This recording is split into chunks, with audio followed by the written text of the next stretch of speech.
திமுகவிற்கு எதிரான பரப்புரையை தீவிரப்படுத்தி இருக்கிறார்களாம் அழகிரியின் ஆதரவாளர்கள். இதன் மூலம் தங்கள் யார் என்பதை திமுக தலைமைக்கு நிரூபிக்க உள்ளதாகவும் தகவல்கள் வெளியாகியிருக்கிறது. திமுகவின் மதுரை முகமாக இருந்தவர் மு.க. அழகிரி. கடந்த 2014ஆம் ஆண்டு கட்சிக்குள் ஏற்பட்ட பிரச்சனைகளால் அழகிரியையும் அவருடைய ஆதரவாளர்கள் பலரையும் நீக்கினார் கருணாநிதி.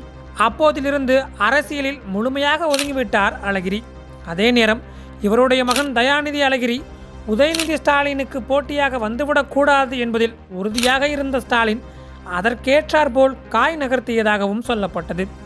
என்னதான் ஸ்டாலினுக்கும் அழகிரிக்கும் பிரச்சனை இருந்தாலும் அழகிரியின் குடும்ப நிகழ்வுகளில் அவ்வப்போது தலையை காட்டி தனக்கும் தன் அண்ணனுக்கும் எந்த ஒரு பிரச்சனையும் இல்லை என்பதை போல் காட்டிக்கொண்டார் ஸ்டாலின். இந்த நிலையில்தான் அழகிரியின் ஆதரவாளரான PM மன்னன் உட்பட பலரும் செல்லூர் ராஜு தலைமையில் அதிமுகவில் இணைந்தார்கள். மு.க. அழகிரியும் செல்லூர் ராஜுவும் அரசியலை கடந்து நெருக்கமானவர்களாக அறியப்படுபவர்கள். இதனிடையே அழகிரியின் மகள் கயல்விழியும் அண்மையில் திமுகவிற்கு தாவேக மிகப்பெரிய தலைவலியாக இருக்கும் என்பதை வெளிப்படையாகவே கூறியிருந்தார்.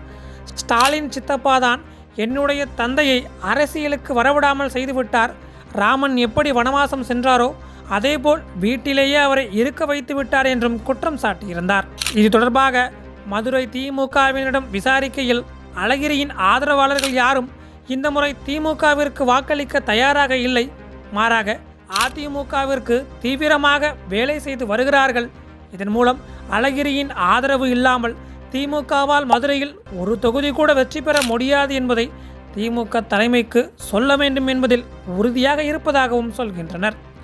மதுரையில் PTR, பழனிவேல் தியாகராஜன், மூர்த்தி ஆகியோர் அமைச்சராக இருந்தாலும் அவர்களையும் இந்த முறை எப்படியாவது வீழ்த்த வேண்டும் என்று அழகிரி ஆதரவாளர்கள் தீவிரம் காட்டி வருவதால் பரபரப்பாகி இருக்கிறது மதுரை அரசியல் களம்.